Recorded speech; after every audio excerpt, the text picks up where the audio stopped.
This is the Ross Grimsley Show, hosted by former Orioles and All-Star pitcher Ross Grimsley and Stan the Fan Charles. The Ross Grimsley Show is brought to you by Sliders. Stop by Sliders, Baltimore's favorite local sports bar, to watch all of the big games, enjoy a fancy Clancy beer, and their daily food specials. Sliders is located just 771 feet from home plate, across from Camden Yards. And now, take it away, Ross. Welcome, everybody. Ross Grimsley here. Glad to see Stan. Kyle, how you guys doing? Good to see you guys. Morning, Good sir. to see you. How was your Memorial Day weekend? Lovely. I mean, Lovely. Couldn't have been better, frankly. And you, Stan? Mine was excellent as well, and it was made even more excellent by an Orioles victory. Absolutely. That was a big thing. And I'm sure we'll talk about that today a little bit. We're going to talk about Dan Straley. Absolutely, as Straley. we get into this. We'll get into good. We got guys swinging the bats pretty well. There's some guys we can talk about. Also, we'll talk about some of the bad, obviously. But first thing we need to do, our guest today is Al Clark, 26-year Major League umpire. So he'll have some interesting comments for us and some things. He wrote a book that will be quite interesting. I'm sure he's going to talk about it. And to give us a little bit of information on the robo-umps.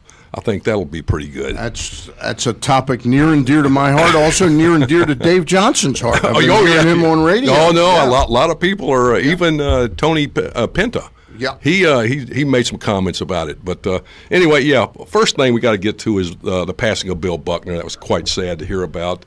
22-year big league player. You know, and what I didn't realize that out of his 2,715 hits, 2,707 came in the 70s and 80s. There is only one player that got more base hits than him, and that was Pete Rose. So that puts him in a really tremendous category right there. He was a guy that didn't strike out very much. I faced him 26 times. He didn't strike out once. He had a double off of me, but he was a guy, and we were talking about it earlier, he played hard. He played with some bad knees and a bad ankle.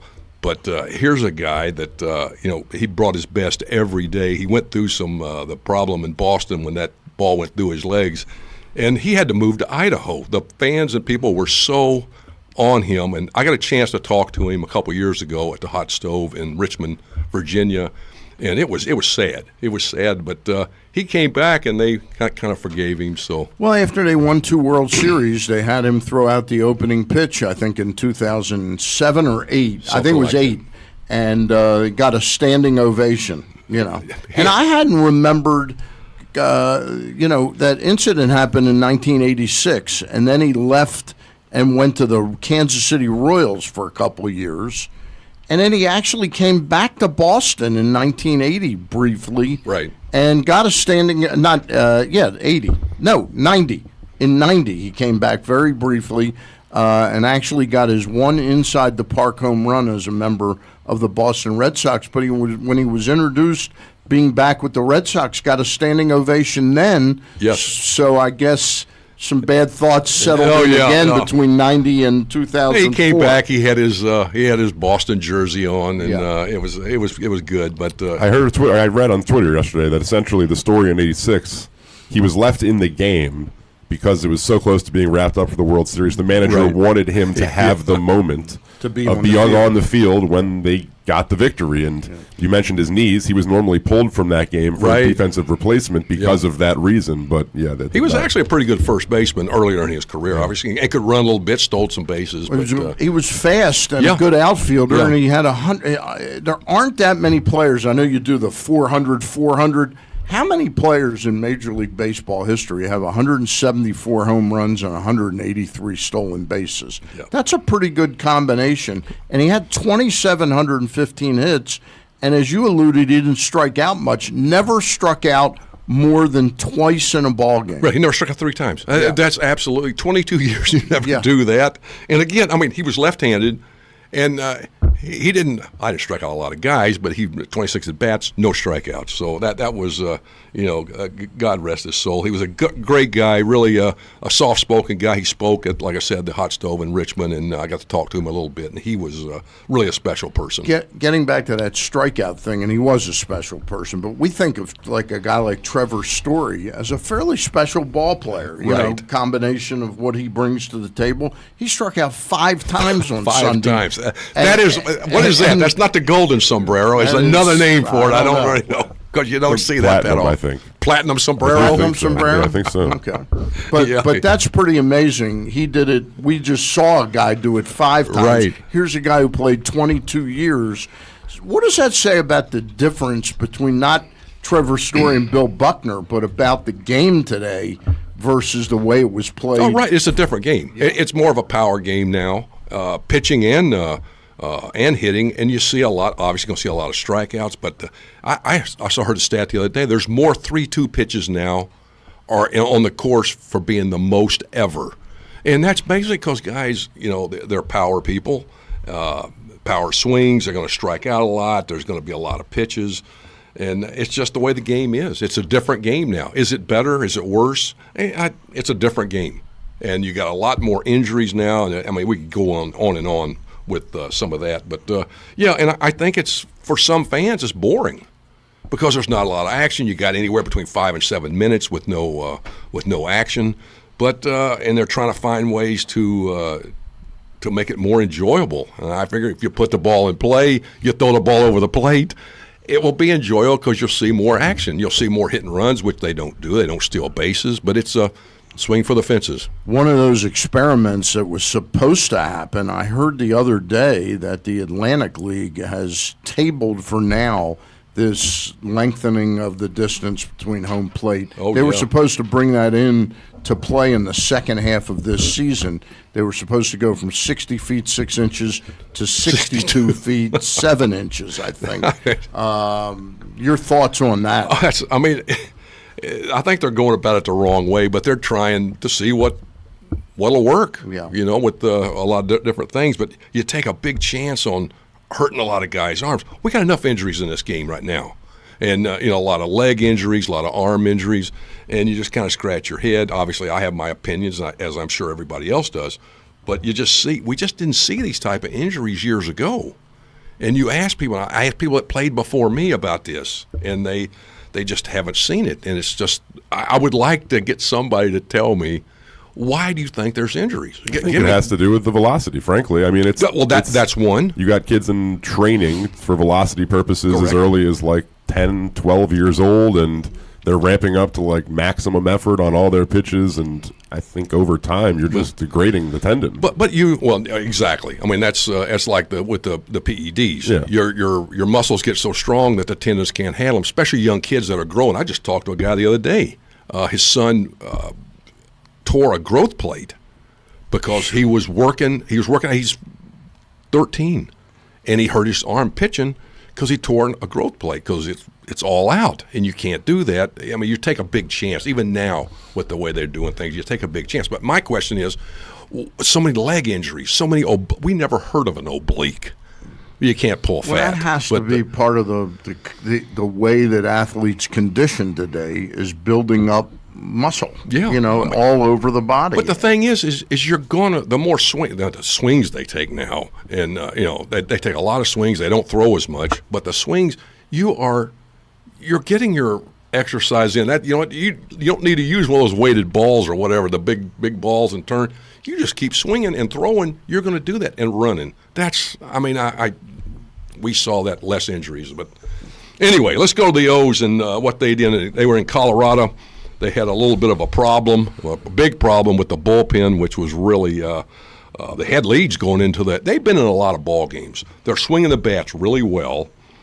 They've blown 15 leads in the late innings. They have the highest earned run average in the ninth inning, I think, of any team. So the bullpen is definitely a problem. Drew Straley comes in, 4 innings, 1 run, struck out 4, only walked 1 guy. The big thing with him he was able to throw, he's a right-handed pitcher, glove side, outer part of the plate to right-handed hitters, and had really pretty good control, mostly fastballs. So what about a guy like that who'd struggled so mightily, and we're talking about Dan Straley, he'd struggled so mightily as a starting pitcher, and all of a sudden they put him in the game yesterday. The Orioles have the lead, but Gabriel Noah pitched 4 innings. Right. That's about what you were expecting to get out of him. What is it that Dan Straley's, what's his mindset coming into a game, and the first 2 guys get hits and they had a run within the first Here we 2 go batters. again. Here so we go it seemed again. like here we go again. Yeah, I mean, I think a lot of pitchers, and you look at them, their concentration level goes for a couple times around the lineup. And after that, because you haven't done it as much, you got to be able to get hitters out more than one way, preferably, or to make quality pitches. And if you're not able to do that, a perfect example was Hess the other day. He threw really well. His batting average for the 3rd time facing a hitter is actually not bad. But when he lost it the other day, he went down the tubes. But that happens. And he gave up the home run to Arenado, first pitch. Now, he walked the previous batter. Now, I know, everybody in the world knows that what he's trying to do to Arenado, get ahead in the count. What's the pitch you throw to get ahead in the count? The best pitch you got? Fastball. Right. So he missed his spot by 2 feet inside. Well, Arenado knew what he was going to throw. Everybody else, he just missed his spot. So you got to be aware of that. But it's also a limited arsenal to begin with. Like, he only has so many things that he could fall back on. As like in the 2 times through the lineup, he's probably best suited for that role in the long man. He's best suited, exactly, and that's what Straley, the same thing. But here's my point on Sunday's game. This is where I think Brandon Hyde, but trust me, he's a rookie manager. I saw Buck Showalter do this 10 times over 10 years as the Oriole manager. You have a pitcher who's got roughly a 7 ERA going into that game. At what point do you say, I'm not going to be greedy? You got through 5 innings with the guy giving up 1 run, and he pitched his ass off to get out of that 5th inning with the score tied 1-1. Right. Why don't you pat him on the back and say, hey, that's a great job? Instead, why is that going to be the day that all of a sudden he's going to pitch 7 or 8 innings and only let up 1 run? You're talking about Straley, I'm talking about Hess. Hess. Sunday. Oh, right. I'm sorry. Oh, no. I mean, a lot of it, their bullpen has been so poor, and you got to try to get some length. These guys have to pitch more than 5 innings. Isn't that kind of like you have to force their hand a little bit? Well, like I mean, he had can't. 65 pitches. He had 65 pitches going into the 5th inning. So, I mean, and then all of a sudden he just imploded. And it seems like a lot of times when things start happening, they just build. And because you haven't been in that situation, the catchers don't know what to throw. The pitchers don't know what to throw. They've never been there. So now hopefully he can learn from it. You learn from your mistakes, and you learn from getting your butt kicked. I just find when a manager has a starting pitcher like that, like David Hess on Sunday, okay, and I thought you were talking about Hess because you're talking about the Arenado home run, that he's got nearly a 7 ERA. As Kyle alludes, his biggest problem is his repertoire of facing hitters 2 times is vastly different than facing them a 3rd time. Right. Well, it just seems like you pat him on the back, you say, man, you really improved today. You let him leave with a good feeling. Yeah. He comes back out in that 6th inning, and he gives up the home run to Arenado, and I'm saying, why is he in the game? Right. I mean, like I said, you got a shallow bullpen, let's say that. 65 pitches. I mean, it happened in a hurry. And now, and here's a chance for him to get, hopefully get through. But he's a guy that throws fastball, slider, sometimes a changeup. Him and Bundy are very similar, how they throw, what they throw. But if he would watch what Bundy does and kind of emulate that, throw some slow breaking balls. You got to throw some. He's not a power pitcher, even though he throws 93, 94. It doesn't. He's not a power guy. But he needs a slower breaking ball to make the fastball look better. Yeah. But he didn't use any change-ups that start before.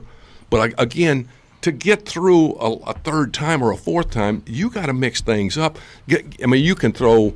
He could have thrown Arenado a big slow curveball first. He probably won't swing at it because he's looking heater, because he knows he has to throw. He wants to throw a strike, and he basically didn't throw a strike. He just missed his spot away. up and in. But that's what I mean. These guys are learning to pitch, and the catchers are learning to call. But with the bullpen the way it is, the starters got to get 5-6 innings a few times, or you're going to kill them. And we're already seeing what's happening. Got to ask you about a play yesterday, Ross. I got to ask you about a play that took place in the top of the ninth inning yesterday, and that's when the Tigers got runners on base. They had They had Harrison on second base, who had walked, which I couldn't believe that he gave up a walk to a 167 hitter. This is Sean Armstrong. Then Grenier gets on base. He pinch runs for him with Beckham. You got 2 out. Right? Yep. And you got runners on first and second. They pull a double steal, which puts the tying run in scoring position. Right. What are you supposed to do? We didn't get a throw off to either base. They stole on Armstrong. Okay. He was so slow to the plate that to move. We see it to 2 outs in that situation to try to go to third base or the double steal. Obviously, you got to be 100% sure. And we've seen a lot of times they do it and they're not. And and the plays, some of the plays, you got to be 100% sure you can get a guy at a lead base instead of taking the easy out. But with that situation, that was you had to be 100% sure they ran on Armstrong, and that was the whole deal. It's when you're slow and a smart base runner sees that, they're going to take advantage of it. No matter what the score is, as far as being up or down, if they're giving it to you, usually you're going to take it. So that was I saw that, but some of the plays that were made defensively, the defense has been just atrocious at times. And Nunez at first base, he just doesn't have a position. He just needs to drive in. He needs to drive in more than he lets in. So that's that was pretty scary looking at first base. That throw he tossed over. Really, and again, some of the plays. They try to get the play at a lead base when you got an out. And, again, you got to be 100% sure. Right. Get the out, then it makes it a lot better. But that, it's scary some of the times, some of the things they do. But, it's kind of scratch your head. Yeah. So, yep. Anyway, let me read this Sliders. I don't know if you've been there, but you need to stop by Baltimore's favorite local sports bar. You can watch the big game, Stanley Cup. Watch Boston win last night, beat the St. Louis Blues. Watch your NCAA lacrosse tournament. Food and drink specials every day. Sliders, located 771 feet from home plate across from Camden Yards. And that's where that's the home of Fancy Clancy's, that special tap beer they've got there. I'm not a big beer one of those guys. You drink? Fancy Clancy is the vendor that they've named a beer after. It is a beer, right, Kyle? It's not an ale. It's a beer. Well, the ale is technically a beer as well, though, right. As far as I understand. You a beer drinker? I've been known to drink some beer from time to time. He's met a couple of beers. He's like, have you tried the fan? I tried it. We had it in studio. They brought it in, and it was pretty delicious. Tasty. Yeah. Very, very easy. It goes down very easy. If you were to be at Camden Yards before an Orioles game, I would definitely recommend taking down. Nice and hot. That's when I drink 100%. beer. That's when I drink when it's hot. Perfect for that. When it's hot. But the other thing, Michael Givens, and this is another talking about him being in the bullpen. He is not a closer, I don't think. We've seen that he's had in his career 27 attempts for a save. He's completed 13. He's got 13 saves. So he just it puts a lot of pressure on him to do some things. He overthrows, as we've seen, and it's been really a catastrophe this year for him. At 22 innings, he'd go up 14 earned runs, walk 13 guys, 5.2 walks per 9 innings. That's just not him. Let me ask you one question, and we're about to make our connection, right, with Al Clark, the former umpire. Let me ask you one question about him. Is it possible that he got into a situation and his manager where, because we had leads so infrequently, that you had to be a little bit more creative to keep him sharp? Right. And I know there's a tendency to only want to use your closer when the game's on the line, but maybe manager Brandon Hyde, that's one of the few mistakes he's made this year, is not getting him a little more action. Yeah, no, and when you do, you give them probably a few more hitters or a few more innings, and you want to do that. But it's been a weird year. I mean, it's been a year that obviously the bullpen has really had some problems, and you've had to do some things you normally wouldn't do. If you leave Straley in the game, who pitched really well, 4 innings, and that's normally he would. I was surprised he went out for the 8th inning. Yeah, and I'm going, oh wow. So you're kind of stuck behind the 8 ball. You got to do that because you're in that situation. But he's got too good of stuff to be going to, and his value is still high. You still think it's high? From what I've talked to the scouts and read, it's still. I mean, they may try to sneak him through and get him for nothing, but I think he's. Well, I don't think Mike Elias is going to give him away. No, for absolutely nothing. not, absolutely not. And you know what? If he settles down a little bit, I think he'll be fine. All right. Anyway, our guest worked in the major leagues as a umpire for 26 years.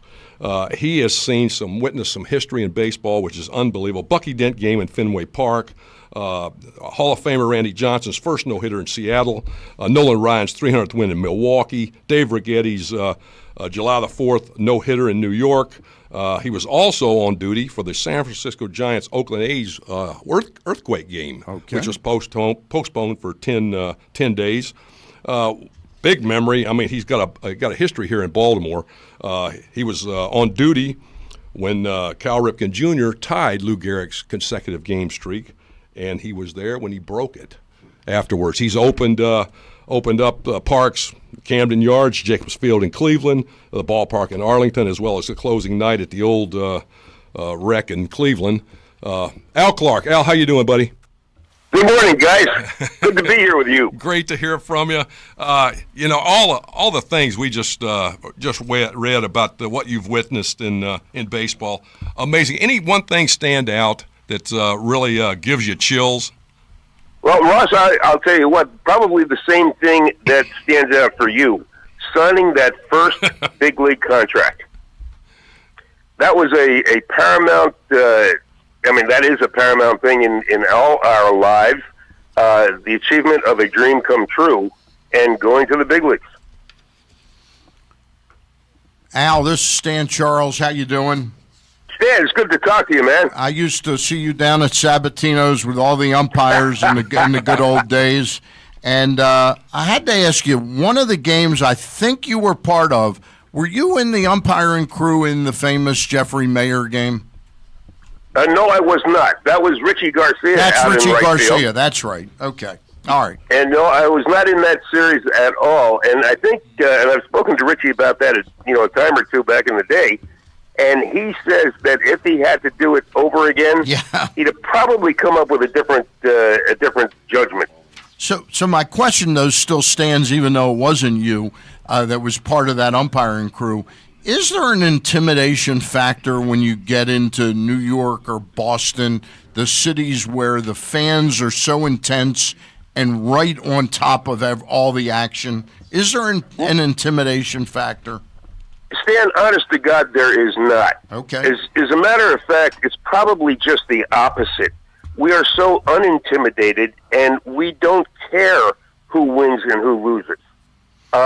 Would you want an umpire to care who wins and who loses?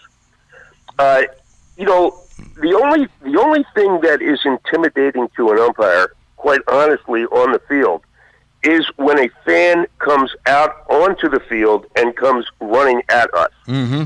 Because we don't know what he's going to do. We don't know if he wants to shake our hands or throw a knife at us. Right.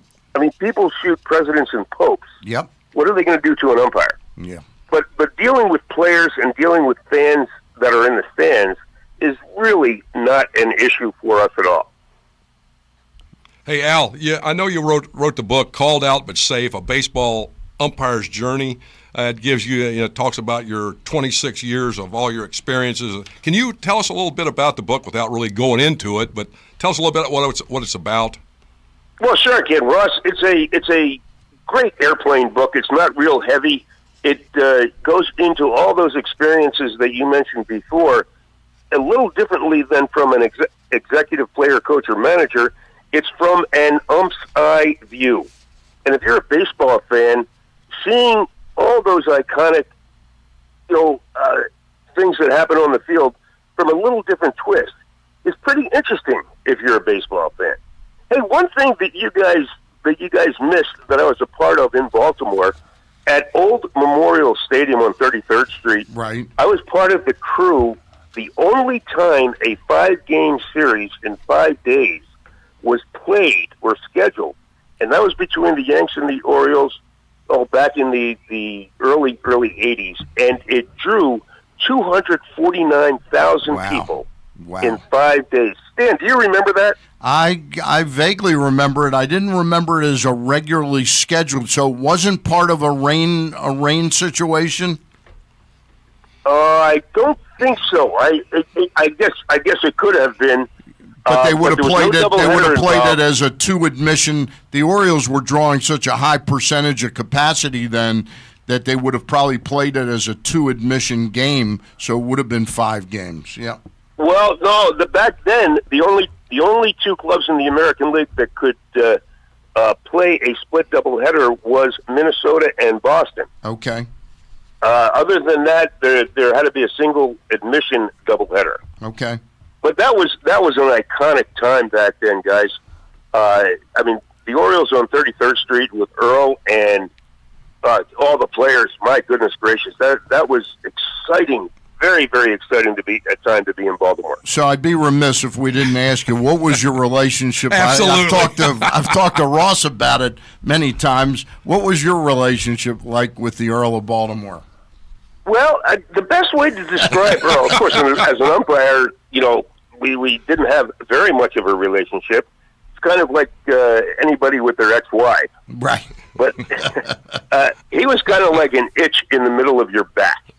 You had nothing to stack it on, and it was always there. Yeah.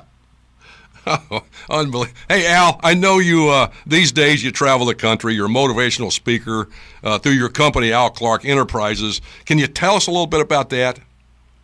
Well, I have a great time doing it. I talk about, success, defining success to 2 groups of people, actually. High school and college kids. I talk about success, attaining success, what it means to be successful, and defining success for yourself. And to middle management and upper management groups, I talk about having already attained success, what it means, having it taken away from you, as I had my career taken away from me over something, silly or not silly, that kind of thing, getting through it, even being incarcerated for a while, and, well, like I say, getting through it and being as happy as I am on the other side. You're definitely happy. I go through all that in the book also, and it's been very, very widely and humbly received all over the country. Al, your relationship with MLB today, is it forever severed, or could you see yourself being called in to help with some umpiring issues? No, I don't know if it's completely severed or not. We haven't had any contact in a long time. Of course, I receive my pension check every month, but the times have changed so much, and I think the longer we're out of the game, the less in touch we are with the reality of what's happening on the field today. Right. Where umpires are concerned, for sure, and even with players, I'm sure, Ross, you feel the same way. Yeah. The game hasn't changed, in my opinion, but the attitude in the game has changed. A lot of it has to do with money. A lot of it has to do with technology. A lot of it has to do with relationships. I think, Ross, that the relationships that you had with your manager is different than the relationships that managers have with their players and coaches today. Absolutely. I think the ideology of the millennium upbringing is different than the ideology that we had. And I'm not saying it's wrong. I'm saying it's different. Different is not wrong. Different is just different. And, I don't know. Well, let's put it this way. I'm glad that I worked in the era that I did. I mean, I worked for a quarter of a century in the big leagues. Every day I went to work, I put on a big league uniform. And my office was Camden Yards and Memorial Stadium and Yankee Stadium and Camden Yards and Fenway Park. My goodness gracious. That's a pretty good way to lead your life. We're talking to Al Clark, former Major League umpire. Al, 2 people I want to ask you about. We lost a pretty significant ball player yesterday, underrated by a lot. Do you remember much about Bill Buckner and the kind of player he was? I do, and Billy Buck was not only a good player, a marginal possible Hall of Fame player, especially in today's world. Unfortunately, he is going to be remembered for just one play instead of a long, long career as a good hitter, a good fielder, a good teammate. You know, he was the epitome of a hard-nosed nails type player. Never say die. And unfortunately, he's going to be remembered for that one play in the World Series, and that's unfortunate. Billy Bucks is a loss. His loss is a loss to our game for sure. The other person I wanted to ask you about was somebody I was very fond of. I mentioned Sabatino's, where the umpires used to go after ball games for a meal. Stevie Palermo, taken way too soon from us. He was, of course, robbed of his career in a very different way than yours. He was shot trying to help somebody in Dallas, Texas. Your thoughts of the late Steve Palermo? Stevie and I, Stan, did everything in baseball you could do together except work an all-star game, a Major League all-star game together. We went to umpire school together. Really? We worked in the minor leagues together. We worked in spring training together. We worked on crews in the big leagues together, playoffs together.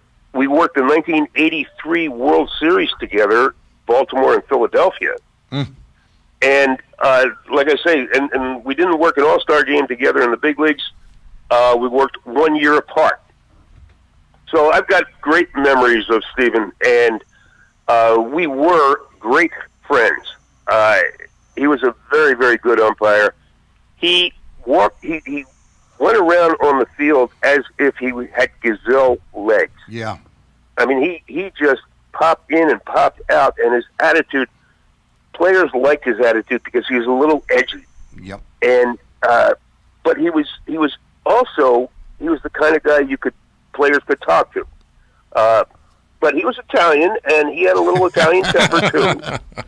And if you crossed him a little bit, he was going to stay 9 innings. You probably were not.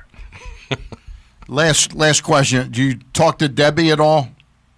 No, I don't. Okay. I think the foundation has kind of, gone its way, like all those things kind of do. But Debbie, I'm sure, is doing well in Overland Park in Kansas City. Yep. And life goes on. Hey, Al, we got we got to get your ideas and thoughts on this. The umpires, it was said that they missed 34,294 incorrect ball and strikes calls last year. That's 14 a game, 1.5 an inning, which was really not bad for me. But what are your thoughts on the robo umpires? Well, I think it's absolutely absurd, and I think those numbers are absurd also because they don't come. Look, Ross, back in our day, we didn't have the electronics like we had, and people and broadcasters and announcers will never tell the truth about this. Maybe they don't even know it. But back in our day, pitchers helped create their own strike zone with their consistency. That's how good we were. We as umpires and you guys as players and pitchers. If a pitcher was an inch off the plate or 2 inches off the plate, an inch and a half off the plate, consistently, well, we are all human beings. And all of a sudden, that pitch is going to look pretty good.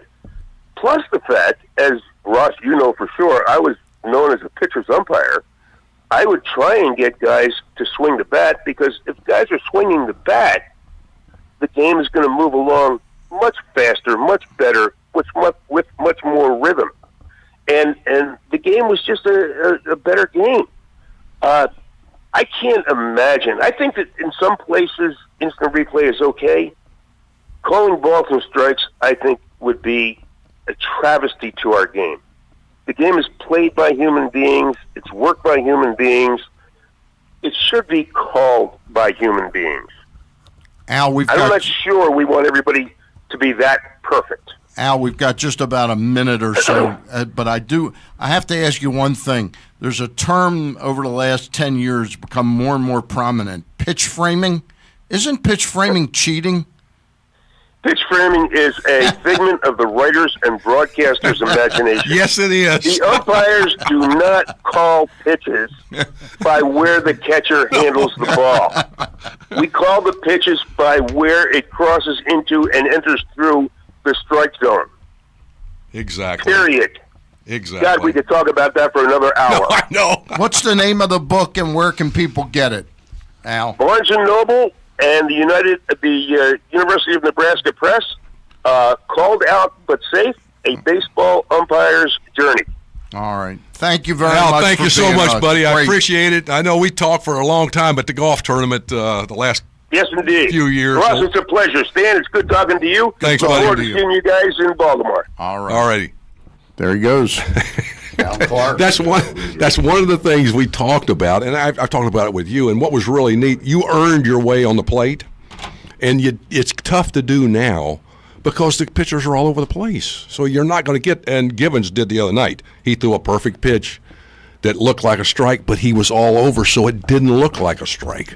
And so he didn't get it. But in the pitch framing, that's something that I was waiting to hear. But that was, it's where it goes across the plate, not where you catch it. You know, and it's that's the way it is. But yeah, it's that was great. That was great to hear Al. He's a good guy. He learned a lot and put it in his book. Hey, so. we got to make our way out of here. Absolutely. Another great edition of the Ross Grimsley Show. We appreciate your tuning in, as always. Absolutely. Don't forget, Yes. Glenn Clark Radio Show every Monday through Friday. Glenn and Kyle Ottenheimer covering all aspects of sports, and that takes place every day at 10 to 1. You can 10 to look noon. it up. 10 Did I say 10 to 1? Noon, yeah. That's because I used to do 10 to 1. Try to get another hour I in used to there, do right? 10 to 1 at night. That's what I used to do. Oh, gosh. 10 to noon. Kyle would love it to be 10 to 1. But If it's 10 you're to paying noon. me. All right. Hey, Thanks, guys. Thanks for tuning in. Absolutely.